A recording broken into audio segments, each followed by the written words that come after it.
Welcome to Mondays with Maxwell. My name is Mark Cole. I'm the president and CEO of the John Maxwell Leadership Enterprise. I'm so excited to bring you this new series with John. You know, the funny thing about Mondays is there are many people who dread the first day of the work week. I'm sure that's why TGIF, Thank Goodness It's Friday, is such a popular segment. People look forward to the end of the week more than they do the start of the week. I know you're thinking, of course they do, Mark. Who says, thank God it's Monday? I'll tell you. John Maxwell says it. And you know what? He's not the only one. I believe every one of you watching this right now is just like John. You welcome Mondays because you look forward to starting your week off looking for ways to value people, looking for opportunities to add value to people. And you, my friends, are what Mondays with Maxwell are all about. Glengarry Glen Ross said, coffee is for closers. Well, I say Mondays are for leaders. Mondays with Maxwell are for the difference makers who dare to lead their life, not just accept it. Mondays with Maxwell's is for the value multipliers who grow from me to we, from success to significance. Mondays with Maxwell are for the possibilists, who, while the impossibilists are thanking God for Friday, you are praising God for Mondays. PGFM. Mondays with Maxwell are all for you. And since today is Monday, my friends, let's hear from the man of the hour. He is our leader, our friend, John C. Maxwell. Hi, John Maxwell here. I'm so glad you're with me on Mondays with Maxwell as we continue our Best Advice series. I'm having a blast just sharing with you. In fact, let's just do a quick review.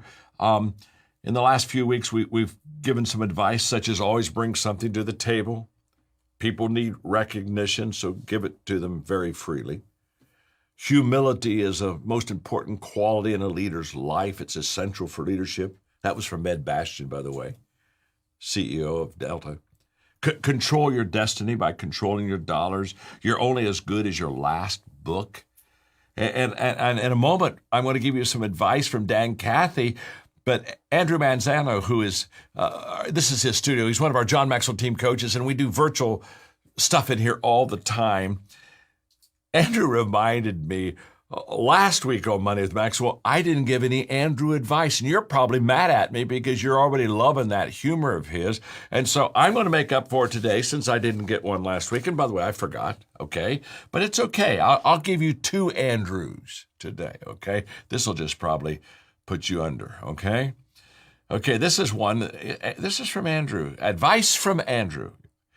If you get handed the camera every time a group picture is being taken, either you're a good photographer or you may be the ugly one in the group.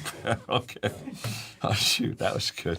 And by the way, if you're hearing these snickers going on in the studio, it's because I have some of my John Maxwell team coaches in here. In fact, you're going to meet one of them here a little bit later in our teaching. So if you hear any noise like that, it's just our John Maxwell team coaches, which I dearly love, okay? Oh, here's one more. Okay, the second Andrew advice. Now, Andrew, you ought to be pleased. I'm doing two now, so we're catching up with you. By the way, I didn't even realize I didn't use Andrew's advice last week. He came to me and told me, he said, John, that last lesson wasn't as good as the previous lessons because you didn't have my advice in it. And okay, here we go.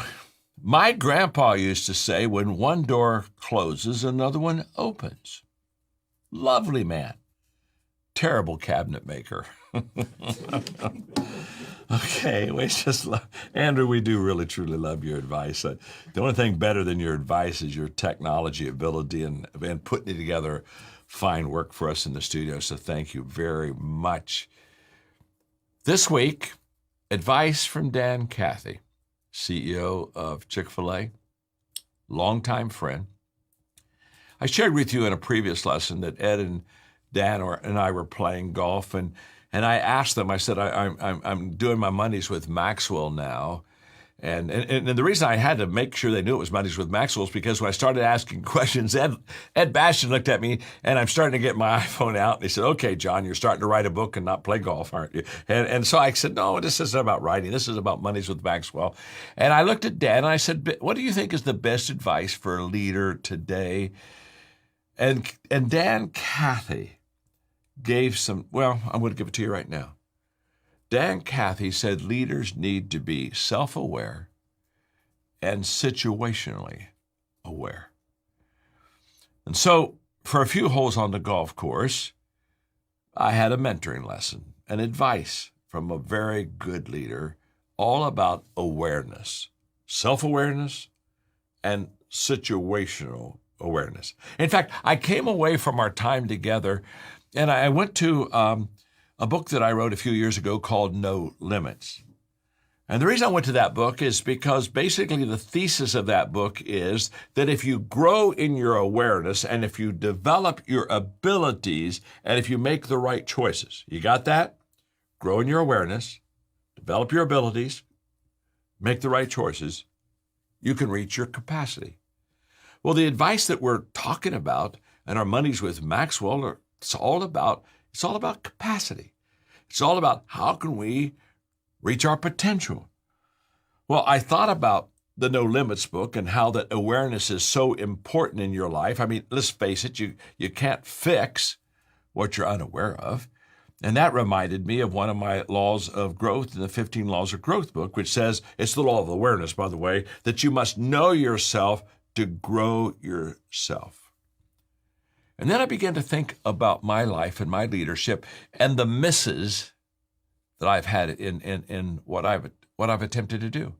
Because I've had some hits, but I've had some misses. And not all of the misses I've had, but most of the misses have been misses because I assumed something that I just really didn't know. In fact, I look back and I think maybe the mother of all mess ups in leadership is assumptions. That we begin to assume things. That's why I say to leaders all the time, you need to find your people before you lead your people.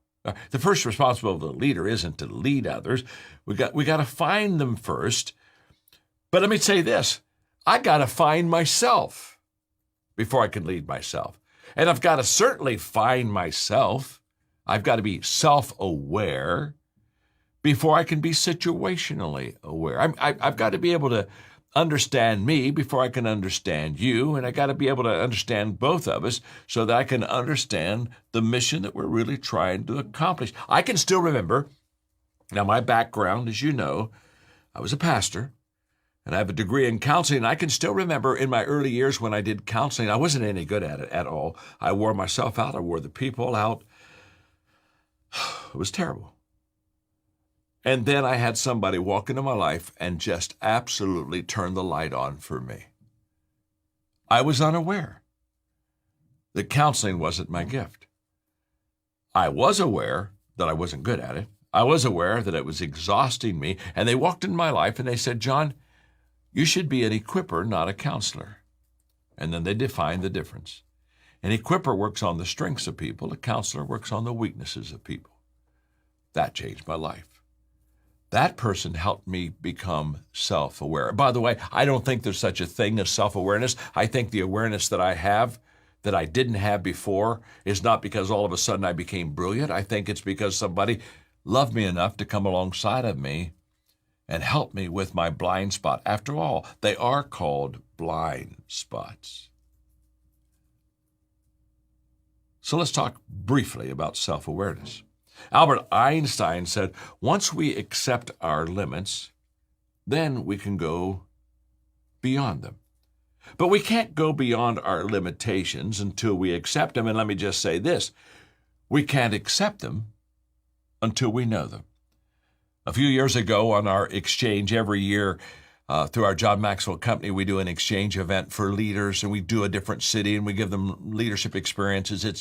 It's a phenomenal leadership time. And we were in San Francisco, and We were listening at that time to Liz Wiseman, who wrote the book Multipliers, and she was talking about how we have gifts and tendencies that multiply our effectiveness. And so she was talking about the multiplying effect. And as she was going through her teaching, I was so excited because I thought, oh, I do that well. And oh, I do that well. And yes. And I was just giving myself 100%. In fact, when she finished with those multiplying tendencies of great leaders, I just want to stand up and say, you can take my picture. You can take my picture. You've just described me. And then the table turned. And she said, with every multiplying strength of a leader, there is also an accidental diminishing quality in their life. I thought, oh my gosh, okay, what does she mean by that? And then she began to explain. She said, if you're a person with optimism, you give you great hope. I'm that kind of a person. She said, the diminishing quality there and tendency is that you ignore people's struggles. And so that you give them boundless enthusiasm without acknowledging their struggle, and they just drowned in your words. I thought, oh my gosh, okay. I failed that one. And then she went on and she said, well, let's talk about the pace setter. Oh, that's who I am. I'm out in front. We're running the race. I'm setting the pace. And she said, if you're a pace setter, the diminishing tendency is that you're going to constantly leave people behind you. People give up because they can't keep up. Oh, she hit me again. You know, I got 100% on the multiplying tendencies, and I got a 0 on the diminishing tendencies. And it was a great lesson because what did she do? She made me aware. Wow. I think COVID-19, because of the crisis, has brought an awareness to us. One of the things I tell leaders all the time is when difficulty and crisis comes, you're going to very quickly on your team separate the players from the pretenders. That's what happens. And what I really want from Dan Cathy's lesson to all of us today is to help us understand this awareness. Now Dan is like myself. He's a person of faith. And so when I said, okay, to stretch out self-awareness, stretch out situational awareness, he referred to an Old Testament story of Joshua, who had the privilege of leading the children of Israel into the Promised Land. And Dan said, you talk about self-awareness and situational awareness. He said God spoke to Joshua one morning and said, Moses, the leader that you've had for all these years, is dead. And Joshua was the heir apparent. He was going to be the next leader of the children of Israel. And it's like, okay, here comes reality, okay? And reality is you've had 40 years of wandering in this wilderness. You have a whole bunch of past failures in your life. And Big Mo died. And now all of a sudden, you're in charge of this situation. And in fact, he said, I want you to get going. In other words, get going? In other words, do what Moses was unable to do? You mean do what the Israelites were unwilling to do? You want me to get going? And this became a testing time in Joshua's life. Now, by this time, as we're playing golf, Dan Cathy is just in a real kind of like Old Testament teaching mode. And he said this was Joshua's testing time as leader. He had to be self-aware of who he was, and he had to be situationally aware of what he had to do to help the children overcome a past failure that they had lived with for 40 years. Now, I'll come back to that in a moment. But here's the question I have for all of us. Is my inside strength greater than my outside challenges? In other words, am I bigger on the inside than I'm on the outside? And if you'll just give me a moment, I could talk about faith, but if you're not a person of faith, you know that doesn't matter to me. You're my friend. I love you unconditionally, okay? But how about your values? You see, for me, I have faith, God, and I have values. It's called double strength core for me. You see, an empty bag won't sit up straight. Never has, never will. You put an empty bag outside, it falls over, a little bit of wind, and it's gone. And people without values or faith, they have a tendency to be empty. And we need to be filled. And Dan said that day, Joshua needed to be filled. His bag needed to be filled so that he could have the self-awareness and the confidence to say, I can do this, and he could have the situational awareness to lead the children of Israel to say, we can do this. And so now, if you'll allow me, out of the message, I'm just quoting just a couple of things out of the Old Testament. These are the words of God to Joshua. I'll be with you. I won't give up on you. By the way, as I give you these words, just think how they must have filled Joshua on the inside. I'll be with you. I won't give up on you. I won't leave you. Strength, courage. You're going to lead this people to inherit the land that I promised to give their ancestors. Give it everything that you have, heart and soul. Have strength, have courage. Don't be timid. Don't get discouraged. God, your God, is with you every step of the way.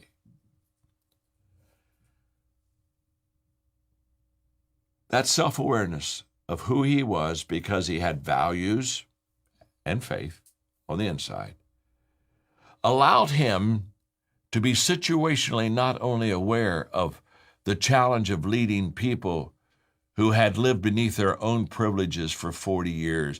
It gave him the confidence that transferred and was contagious to the children of Israel until literally in just a few days, they did what they hadn't done for 40 years. And what Dan Cathy was saying is leaders in a time of crisis, leaders during this time, they need to be self-aware and they need to be situationally aware. Because a crisis, we hear people say all the time, that crisis will make you, that adversity will really make you stronger. And I always want to stop saying, no, not necessarily. Makes a lot of people weaker. Makes a lot of people give up. You see, an adversity crisis, it doesn't reveal who you are. A crisis doesn't make you better. Adversity doesn't make you stronger. It just reveals who we are. Again, my friend Ed Bastian said when we were talking about values, Ed said to me, he said, John, when COVID-19 came, it was too late to get your values. You had to have them on the front end. So when the difficult time came, you could stand, you could be strong. In other words, values on the inside have a way of showing up on the outside.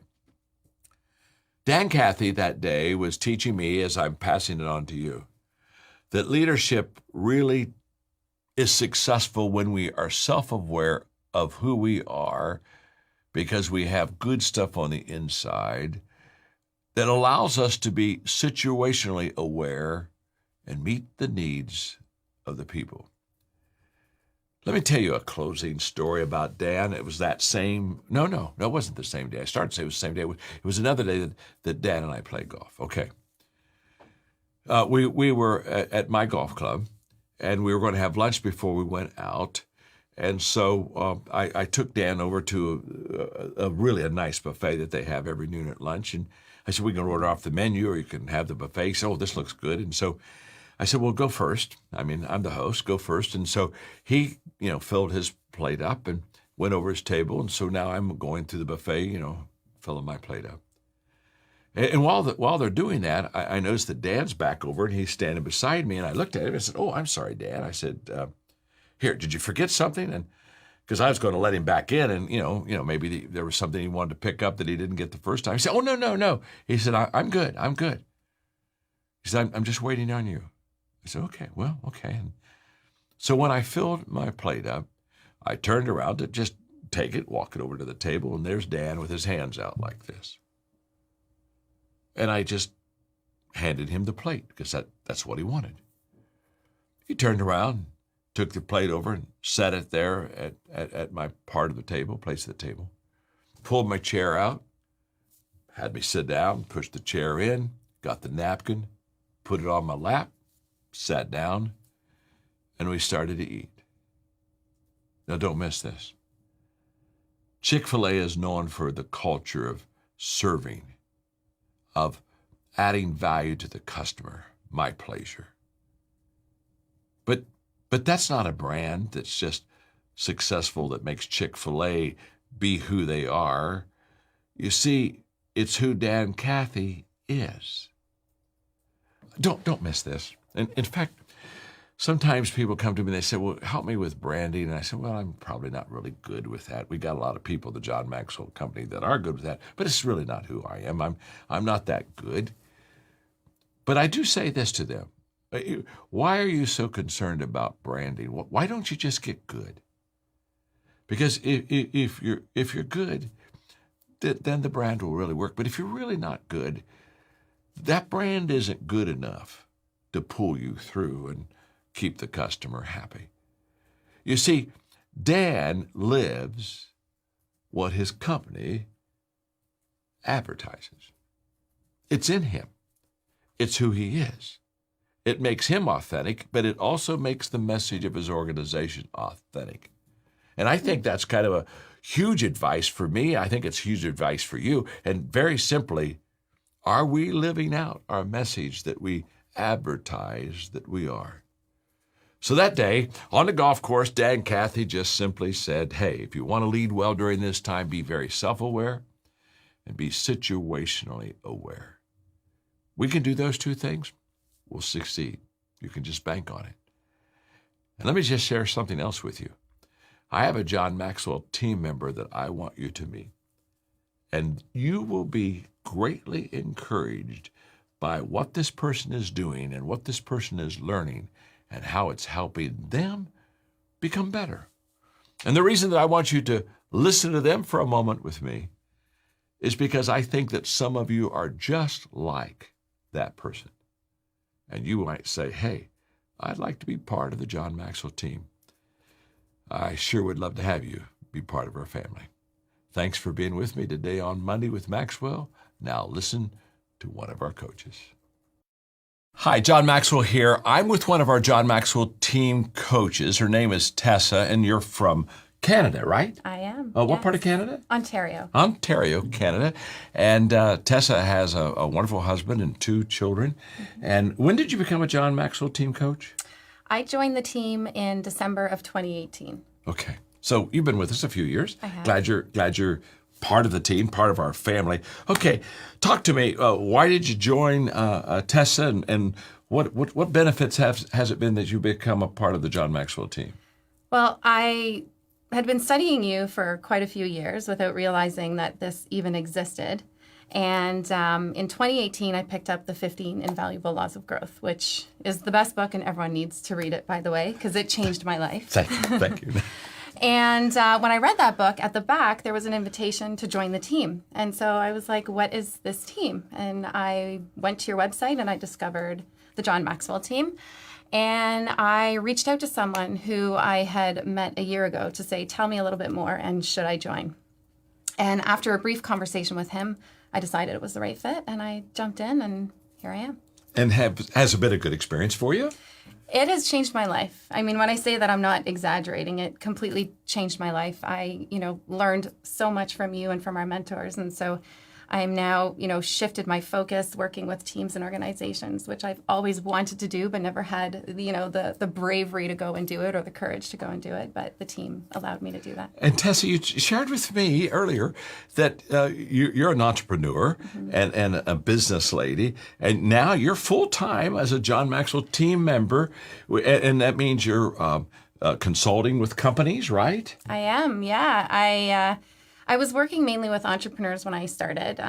For about 6 years, I was doing that. And when I joined the team, I really wanted to work with leaders and organizations. And as I said, I just didn't feel like I was worthy or I was able to do that.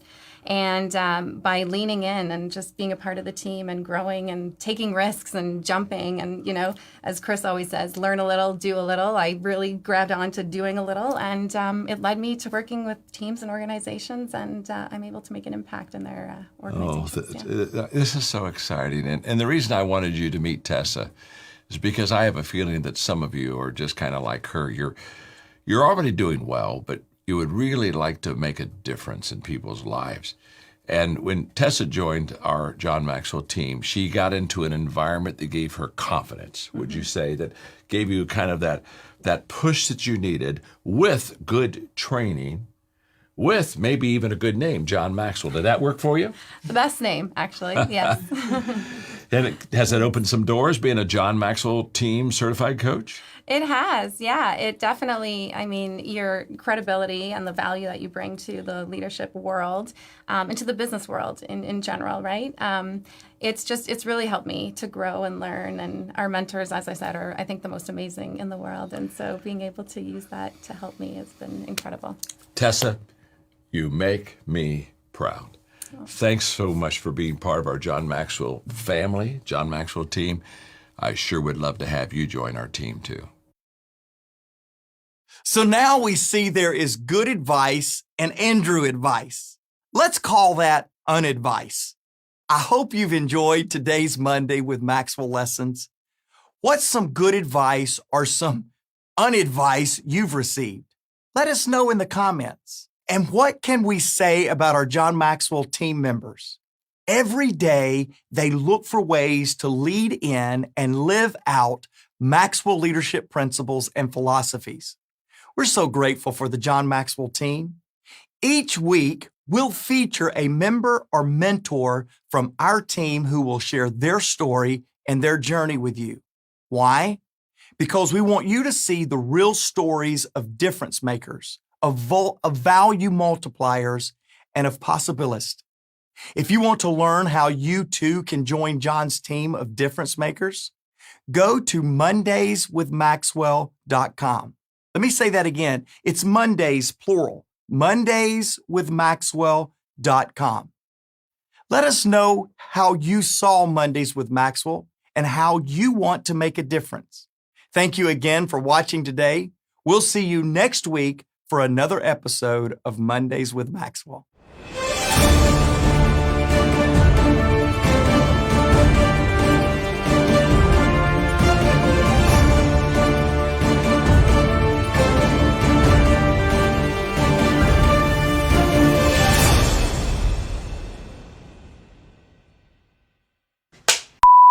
Andrew Manzango, of my wonderful friend, Andrew Manzango. Andrew Manzango, who is